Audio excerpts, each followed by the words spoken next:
नमस्ते दोस्तों। इस वीडियो में मैं आपको बताने वाला हूँ वैक्सीन के बारे में। जैसे कि अभी कोरोना का टाइम चल रहा है तो अभी लोगों के दिमाग में वैक्सीन को लेकर के बहुत सारे क्वेश्चन हैं। सबसे पहला क्वेश्चन तो ये आता है दिमाग में लोगों के कि वह वैक्सीन लगने के बाद फ़ीवर क्यों आ रहा है। ये क्वेश्चन सबके दिमाग में आ रहा है कि क्या वैक्सीन लगने के बाद ये फ़ीवर आना ऐसा क्यों हो रहा है। कुछ लोगों को फ़ीवर आ जाता है, कुछ को नहीं आता। ये क्या साइड इफ़ेक्ट तो नहीं है ये फ़ीवर आना। दूसरा क्वेश्चन है वैक्सीन है क्या। वैक्सीन में ऐसी क्या चीज़ होती है, इसको बनाने में इतना टाइम क्यों लगता है। वैक्सीन काम कैसे करती है और इम्यून सिस्टम हमारा कैसे काम करता है।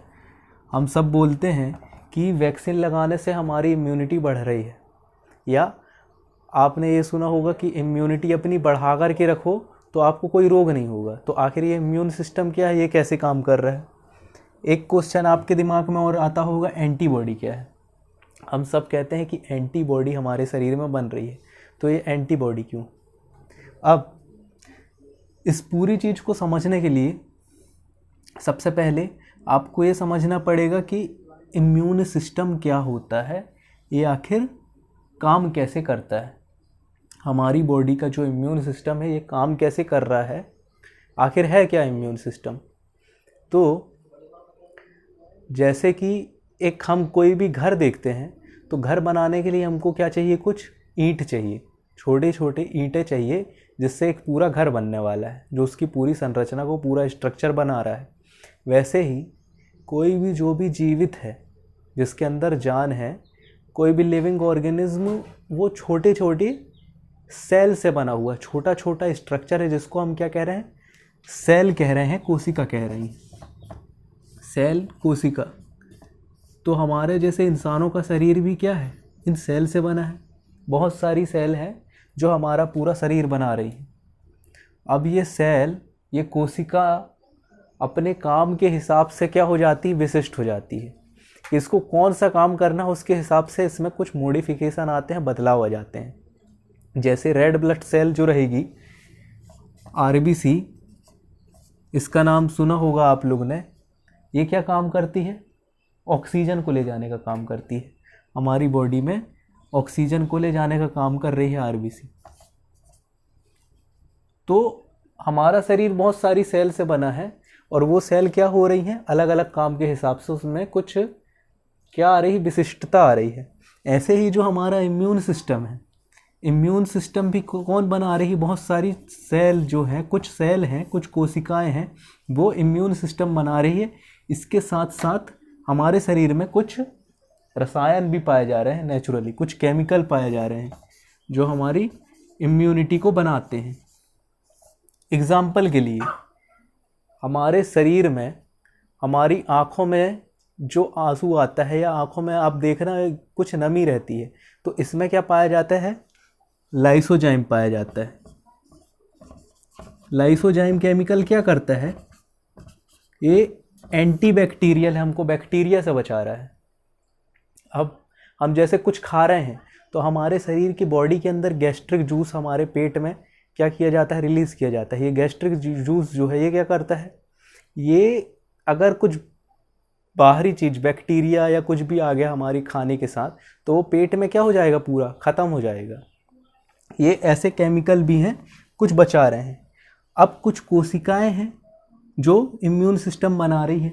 जैसे आपको अभी ध्यान रखना है, जैसे बी सेल होती है, B cell, T cell, B cell, T cell, ये जो जितनी भी इम्यून सिस्टम की जो कोशिकाएं होती हैं, ये बनती है हमारी बॉडी के बोन मैरो में।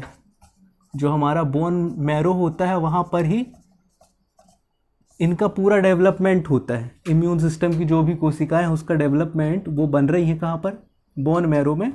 अब ये कोशिकाएं भी अलग अलग प्रकार की हैं जो हमारी रक्षा कर रही हैं, अलग अलग प्रकार से रक्षा करने वाली हैं। इसके साथ कुछ केमिकल भी पाए जा रहे हैं। ये जो इम्यून सिस्टम का हमारा काम करता है, ये भी दो तरीके से काम करता है। एक इन्नेट इम्यूनिटी होती है और दूसरी होती है एडाप्टिव इम्यूनिटी। दो तरीके से हमारा इम्यून सिस्टम काम करता है। इन्नेट इम्यूनिटी और एडाप्टिव इम्यूनिटी। अब जो इन्नेट इम्यूनिटी है, इन्नेट इम्यूनिटी वो इम्यूनिटी होती है जो जन्मजात होती है, हम जब पैदा हुए तब से ही हमारे शरीर में पाई जा रही थी इन्नेट इम्यूनिटी। जबकि एडाप्टिव इम्यूनिटी क्या है, जब बाद में हम किसी भी चीज़ के संपर्क में आ रहे हैं उसके बाद इम्यूनिटी बन रही है, उसको हम कह रहे हैं एडाप्टिव इम्यूनिटी। जैसे कोरोना वायरस के संपर्क में आए आप, उसके खिलाफ आपके शरीर में क्या हो गई, इम्यूनिटी डेवलप हो गई, तो वो कौन सी इम्यूनिटी, एडाप्टिव इम्यूनिटी कहला रही है। इन्नेट इम्यूनिटी भी पहले से पाई जा रही है जो उससे लड़ रही है, पर जो एडाप्टिव इम्यूनिटी है ये क्या है, विशिष्ट है, ये स्पेसिफिक है, स्पेसिफिक है। अब जैसे इन्नेट इम्यूनिटी है, इन्नेट इम्यूनिटी क्या काम करती है, ये कुछ स्पेशल, इसमें ऐसा नहीं रहता कि किसी विशिष्ट चीज़ के लिए विशिष्ट तरीके से काम करना है, ऐसा इसमें नहीं है। जबकि एडाप्टिव इम्यूनिटी क्या है, एकदम स्पेसिफिक है कि कोरोना वायरस को कैसे हमको हराना है। अब ये जो इन्नेट और एडाप्टिव इम्यूनिटी काम कर रही है, ये शुरुआत में क्या होता है, इन्नेट इम्यूनिटी काम करती है। जब इन्नेट इम्यूनिटी हमारे शरीर की हमारी रक्षा नहीं कर पाती तो फिर इन्नेट इम्यूनिटी के साथ साथ एडाप्टिव इम्यूनिटी भी काम करने लगती है। पर इस एडाप्टिव इम्यूनिटी को डेवलप होने में हमारे शरीर में थोड़ा सा टाइम लगता है। यहाँ पर मेन चीज़ क्या है, टाइम। एडाप्टिव इम्यूनिटी बहुत स्पेसिफिक तो है, लेकिन ये टाइम ले रही है, ये तुरंत नहीं बन रही। अगर हमारे शरीर में कोरोना वायरस ने अटैक किया तो शुरुआत में इन्नेट इम्यूनिटी काम की, वो हमारी रक्षा नहीं कर पाई, फिर एडाप्टिव इम्यूनिटी भी काम करेगी, लेकिन जब तक एडाप्टिव इम्यूनिटी बनेगी हमारे शरीर में तब तक वो वायरस क्या हो जाएगा, हमारे शरीर में बहुत ज़्यादा बन जाएगा, तो हम बहुत ज़्यादा वीक हो जाएंगे। बस यहाँ खेल क्या आ रहा है, टाइम का खेल आ रहा है। अब एडाप्टिव इम्यूनिटी जो होती है या इन्नेट इम्यूनिटी जो होती है, ये काम कैसे करती हैं, ये जो हमारी इम्यून सिस्टम की सेल हैं ये कैसे काम करती हैं, कैसे हमको बचाती हैं। इसमें सबसे मेन चीज़ जो है वो ये है कि ये अंतर समझती हैं या अंतर करती हैं, किसमें, सेल्फ में और नॉन सेल्फ में। जो हमारी बॉडी में जो नेचुरली जो चीज़ें पाई जा रही हैं, जो प्रोटीन है या जो भी चीज़ें हैं, जो भी सेल है हमारी बॉडी की खुद की, उसको पहचान पा रहा है कौन, इम्यून सेल। तो इम्यून सेल अपनी बॉडी के सेल को तो पहचानेगा, प्रोटीन को, जो भी चीज़ें हैं, उसके ऊपर अटैक नहीं करेगा। लेकिन जैसे ही इम्यून सेल को पता चलेगा कि कोई क्या हुआ, कोई भी फॉरेन पार्टिकल आया है ना, फॉरेन पार्टिकल को हम कहते हैं एंटीजन। एंटीजन, अब एंटीजन फॉरेन पार्टिकल कुछ भी हो सकता है, ये धूल का कण भी हो सकता है, या क्या हो सकता है, पराग कण, पॉलन भी हो सकता है, ये बैक्टीरिया हो सकता है, वायरस हो सकता है, जो हमारे शरीर में नहीं पाया जाता, जो हमारे शरीर का भाग नहीं है, ये बाहर से आया। जैसे ही इम्यून सिस्टम की सेल पहचानती है कि ये हमारे शरीर का हिस्सा नहीं है, बाहरी है, फॉरेन पार्टिकल है, एंटीजन है, तो ये क्या करने लगती हैं, इसके ऊपर अटैक करने लगती हैं, इसको किल करने लगती हैं हमारे शरीर को बचाने के लिए। इस तरीके से इम्यून सिस्टम हमारा काम कर रहा है, लेकिन इसको पहचानने में कभी कभी टाइम लग जाता है एडाप्टिव इम्यूनिटी को। इस एडाप्टिव इम्यूनिटी ही क्या करने वाली है, एंटीबॉडी बनाने वाली है। एंटीबॉडी जो है वो एडाप्टिव इम्यूनिटी से ही बन रही है। ये एंटीबॉडी क्या है, एंटीबॉडी कुछ नहीं, ये प्रोटीन है। एंटीबॉडी क्या है, प्रोटीन है, जो इस एंटीजन को ही क्या करेंगे, घेर लेंगे चारों तरफ से। अब मैं इसको एक एग्जांपल से आपको समझाता हूँ। जैसे कोरोना वायरस अभी चल रहा है इस टाइम, तो उसके एग्जांपल से आपको समझाता हूँ। सबसे पहली चीज़, जो एंटीजन है, आपको ये ध्यान रखना है एंटीजन क्या है, कोई भी फॉरेन पार्टिकल है जो हमारे शरीर में पहले से नहीं पाया जा रहा था। अब जैसे हमारी बॉडी में कोरोना वायरस ने एंट्री की, किसी भी चीज़ के हम संपर्क में आए, हमारे बॉडी में कोरोना वायरस चला गया। अब कोरोना वायरस क्या करेगा, जब कोरोना वायरस हमारे शरीर में चला गया तो हमारी बॉडी में बहुत सारी क्या है, सेल हैं। हमारी बॉडी में बहुत सारी सेल हैं, सेल से ही हम बने हैं। जैसे ही कोरोना वायरस ने एंट्री की, कोरोना वायरस के पास क्या पाया जा रहा है, कोरोना वायरस के पास ऊपर की तरफ स्पाइक प्रोटीन पाया जाता है। ये हमारी बॉडी के अंदर, सेल के अंदर घुसने के लिए क्या करेगा, ये हमारी बॉडी में एक रिसेप्टर पाए जाते हैं। बॉडी की ऊपर की ये जो सेल है, सेल जो है इसकी ऊपरी परत में कुछ रिसेप्टर पाए जाते हैं जो पहचानते हैं चीज़ों को, उसके बाद ही फिर क्या करते हैं, अंदर आने देते हैं। तो हमारी जो सेल हैं, इसके रिसेप्टर से ही ये जाकर के स्पाइक प्रोटीन बाइंड करेगा किसका, कोरोना वायरस का, और ये फिर क्या हो जाएगा, अंदर आ जाएगा। अब जैसे ही कोरोना वायरस सेल के अंदर चला गया हमारी बॉडी की, ये क्या करेगा, ये अपने संख्या को बहुत ज़्यादा बढ़ा लेगा, मल्टीप्लाई कर जाएगा, बहुत ज़्यादा मल्टीप्लाई करने के बाद ये क्या करेगा, सेल को डिस्ट्रॉय करेगा, नष्ट करके बाहर आ जाएगा। तो हमारा टिश्यू इससे क्या हो रहा है, डैमेज हो रहा है और वायरस बढ़ता जा रहा है। अब जो एंटीबॉडी हैं, इसको बनने में टाइम लग रहा है। तो जब तक एंटीबॉडी हमारे शरीर में बन रही है, मान लो, तब तक हो सकता है कि ये वायरस इतना ज़्यादा बढ़ गया कि हम एकदम डेंजर कंडीशन में पहुंच गए। एंटीबॉडी या प्रोटीन हमको कैसे बचा रही है, ये जो स्पाइक प्रोटीन है, मान लो स्पाइक प्रोटीन जो ऊपर पाया जा रहा है वायरस के, इसको घेर ले रही है।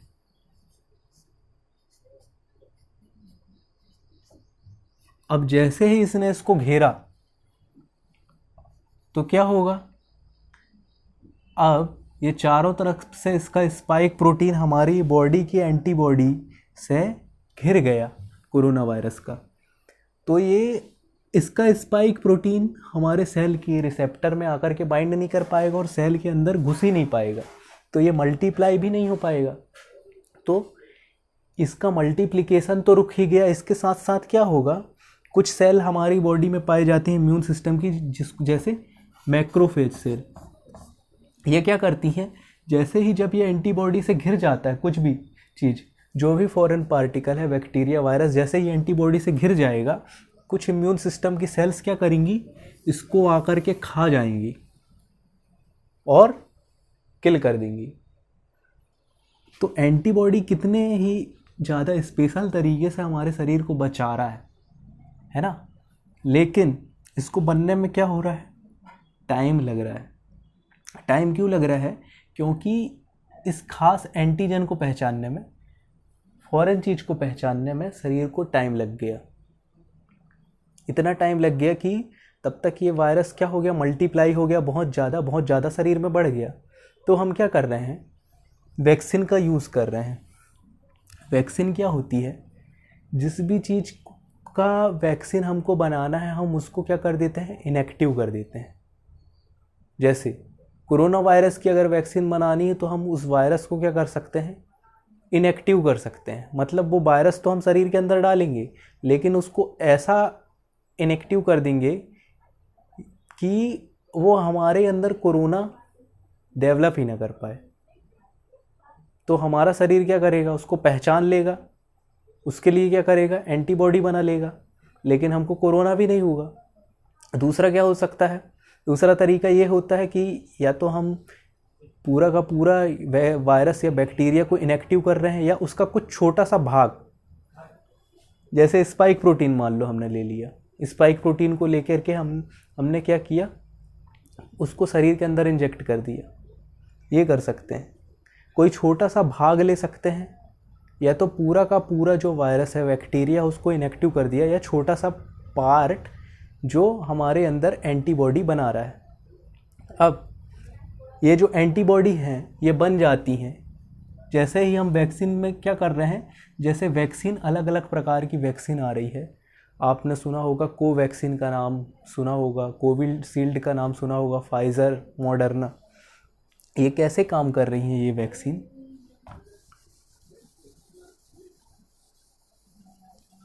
जैसे ही हम क्या कर रहे हैं, शरीर के अंदर वैक्सीन डाल रहे हैं। वैक्सीन क्या है? वैक्सीन वही कोरोना वायरस की जैसे वैक्सीन हमने ली तो उसी का कोई हिस्सा है, या उसी को हमने इनएक्टिव कर दिया, उसको शरीर के अंदर डाल दिया।